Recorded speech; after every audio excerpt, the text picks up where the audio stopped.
जय Hind. Future tense के हम चारों पार्ट इसमें डिस्कस करेंगे। Future indefinite tense. Future indefinite tense इस टेंस के वाक्य के अंत में गा गी गे आदि आता है। इसका हेल्पिंग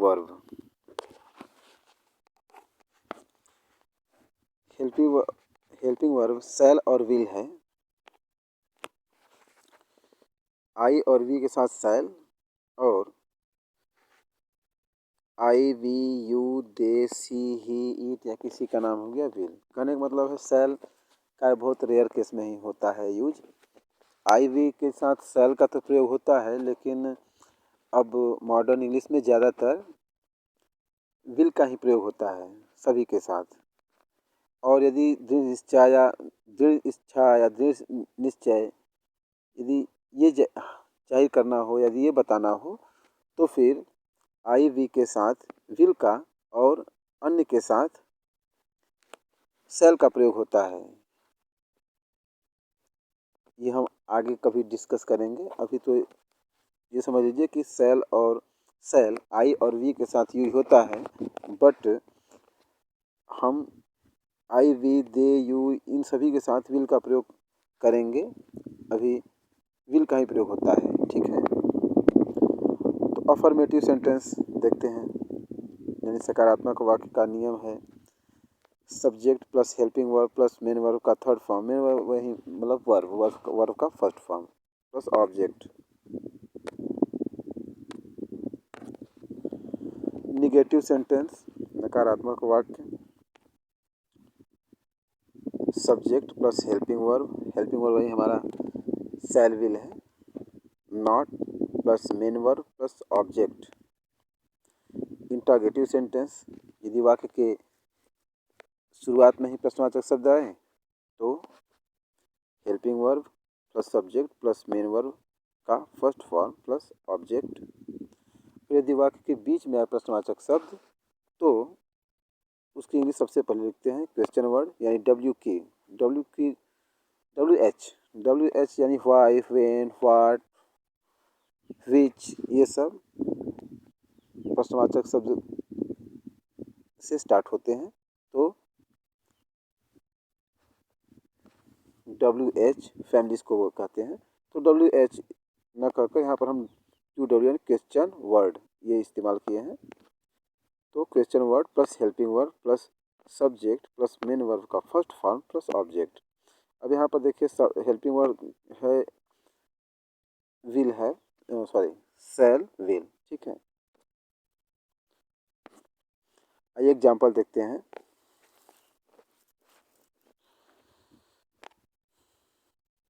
राम क्रिकेट खेलेगा। Ram will play cricket. वह एक पत्र लिखेगी।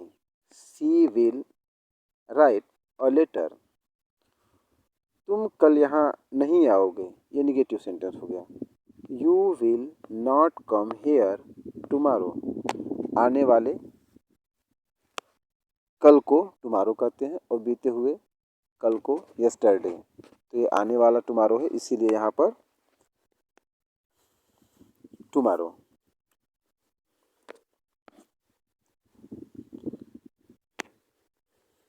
राम वॉलीबॉल नहीं खेलेगा। Ram will not play volleyball.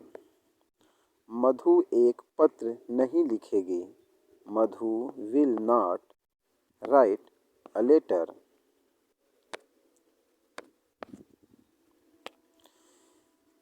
क्या तुम दौड़ोगे? Will you run? नियम हमारा वही है, पहले यदि वाक्य के शुरुआत में ही क्या आ गया है तो यहाँ पर विल यानी विल, फिर करता हमारा सब्जेक्ट यू, उसका हमारा क्रिया का फर्स्ट फॉर्म, वर्ब का फर्स्ट फॉर्म रन। आप कब आओगे? When you will you come. आप कब आओगे? आइए देखते हैं फ्यूचर कंटिन्यूअस टेंस। ये भविष्य में जारी रहने वाला कार्य को दर्शाता है। भविष्य में जारी रहने वाले कार्य को दर्शाता है, यानी कि भविष्य में कोई भी कार्य जारी रहेगा, कंटिन्यू चलता रहेगा। रहा होगा, रही होगी, रहे होंगे, इस टेंस की पहचान है। हेल्पिंग वर्ब विल बी और शैल बी, इसका पहचान है। और अफर्मेटिव सेंटेंस में यानी सकारात्मक वाक्य में वही नियम है, subject plus helping verb plus main verb में आईएनजी प्लस ऑब्जेक्ट। और निगेटिव सेंटेंस में subject plus helping verb plus not plus main verb में आईएनजी जोड़ देंगे और प्लस ऑब्जेक्ट। आईएनजी जब भी जुड़ता है तो वर्ब के फर्स्ट फॉर्म में ही जुड़ता है, सेकेंड या थर्ड फॉर्म में कभी नहीं जुड़ेगा, ठीक है। और इस टेंस का हेल्पिंग वर्ब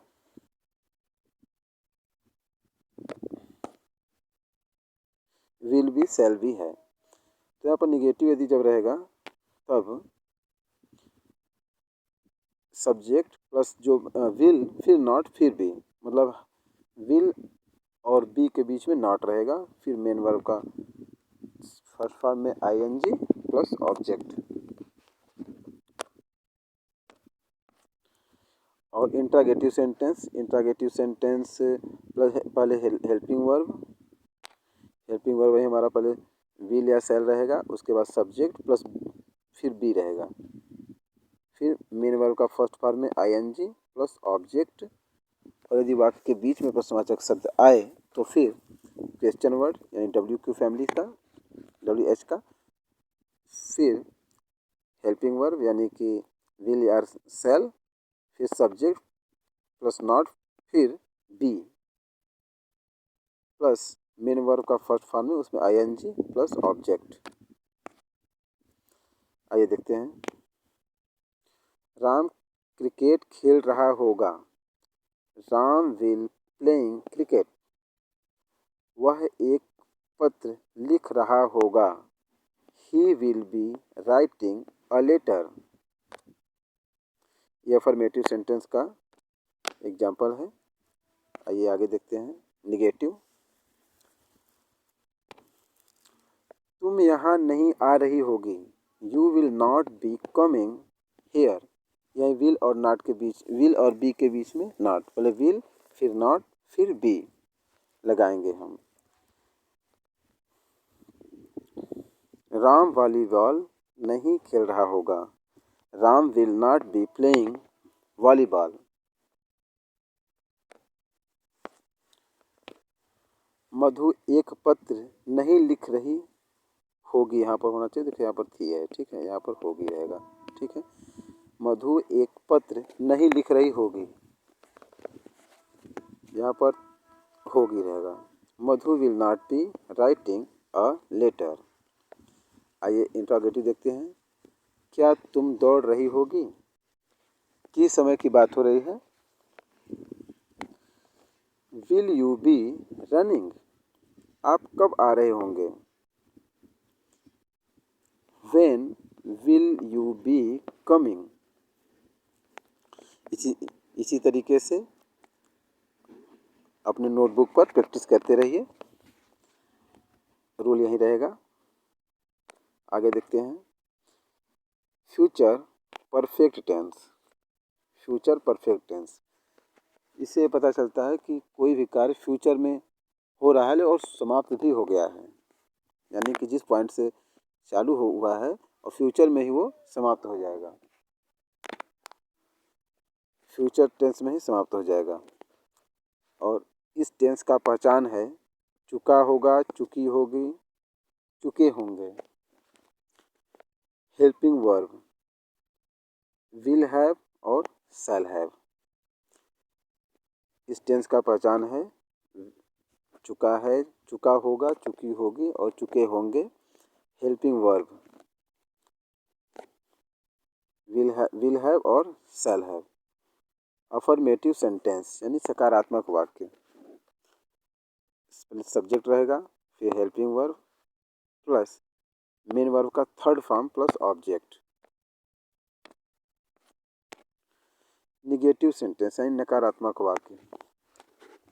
निगेटिव सेंटेंस यानी नकारात्मक वाक्य। पहले सब्जेक्ट प्लस विल और shall plus not plus have plus main verb का third form plus object.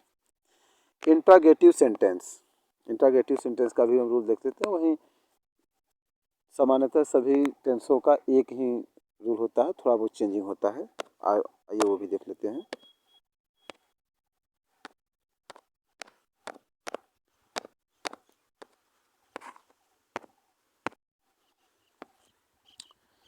Interrogative sentence में पहले विल या शैल रहेगा, विल या शैल plus subject plus have plus main verb का थर्ड फॉर्म प्लस ऑब्जेक्ट। यदि वाक्य के बीच में प्रश्नवाचक शब्द आ जाए तो फिर क्वेश्चन वर्ड यानी कि WH फैमिली का कोई भी VH वर्ड जो भी रहेगा प्लस विल या शैल। ज़्यादातर विल ही यूज करते हैं तो हम यहाँ पर विल ही लिखे हैं, ठीक है, क्योंकि शैल का यूज अभी उतना नहीं होता है। अब मॉडर्न इंग्लिश में ज़्यादातर विल का ही यूज हो रहा है। तो will plus subject plus have plus main verb का थर्ड फॉर्म प्लस ऑब्जेक्ट। यदि नहीं का भी प्रयोग यहाँ पर आया है वाक्य में तो सब्जेक्ट के बाद तुरंत हम नॉट का प्रयोग करेंगे, तब हैव लगाएंगे, ठीक है। आइए अफर्मेटिव सेंटेंस का एग्जाम्पल देखते हैं। राम क्रिकेट खेल चुका होगा। Ram will have played cricket. मेरे वहाँ पहुँचने से पहले वे लोग जा चुके होंगे।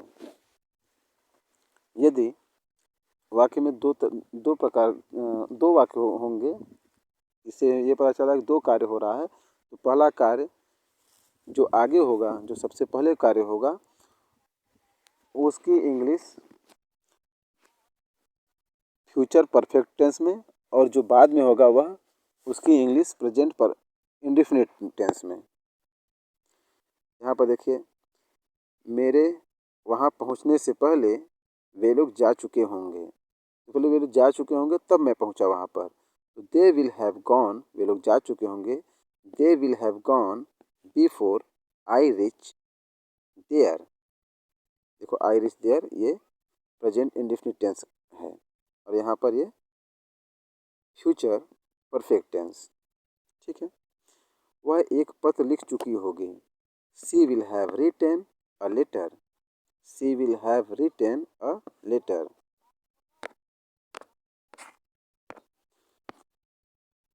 अब निगेटिव देखते हैं। तुम यहाँ नहीं आए होगे। तुम यहाँ नहीं आए होगे। You will not have come here.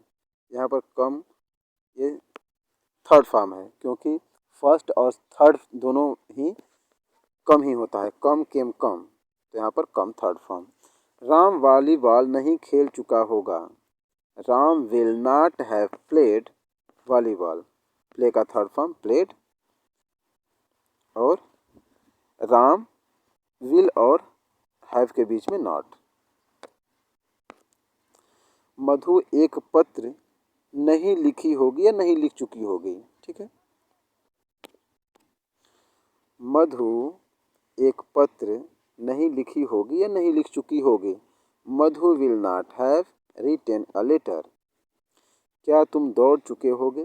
किसी पार्टिकुलर टाइम की बात हो रही है भविष्य की, कि मतलब यदि उस समय यदि ऐसा कुछ होगा ऑर्गेनाइजेशन, तो तुम क्या ये कार्य कर चुके होगे। तो विल यू हैव रन। वे कब आ चुके होंगे। When will they have come.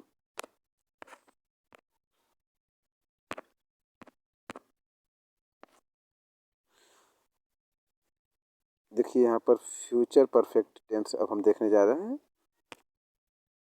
यहाँ पर ये future perfect tense, future perfect continuous tense. देखिए यहाँ पर फ्यूचर रहेगा, ये फ्यूचर परफेक्ट कंटिन्यूअस टेंस। इससे हमें ये पता चलता है कि फ्यूचर में कार्य होगा और परफेक्ट होगा और कंटिन्यू, मतलब कुछ आगे तक लगातार कार्य जारी भी रहेगा, कुछ काम हुआ रहेगा और कुछ आगे कार्य जारी रहेगा।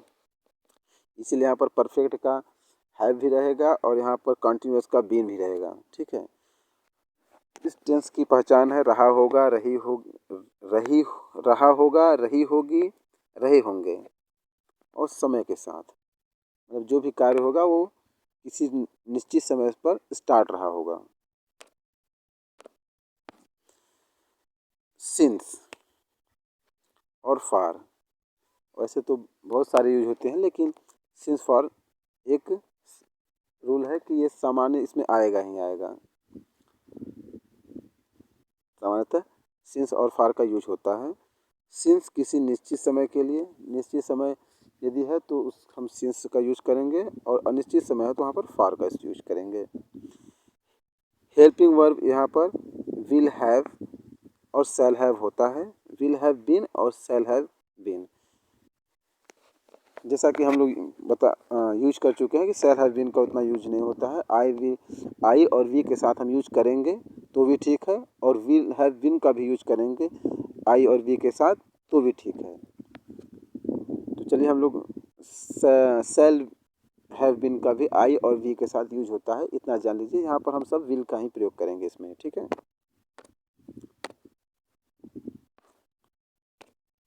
अफर्मेटिव सेंटेंस यानी सकारात्मक वाक्य, नियम सभी वही हैं। Subject plus main verb, subject plus helping verb plus main verb के फर्स्ट फॉर्म में ING plus object. Main verb जो भी है, जब भी लगता है आईएनजी तो फर्स्ट फॉर्म में लगेगा। जैसे गो में आईएनजी हम जोड़ देंगे तो गोइंग हो जाएगा, न कि थर्ड और सेकेंड पार्ट में। जैसे वेंट है तो वेंटिंग नहीं होगा, गॉन हो तो गॉनिंग नहीं होगा।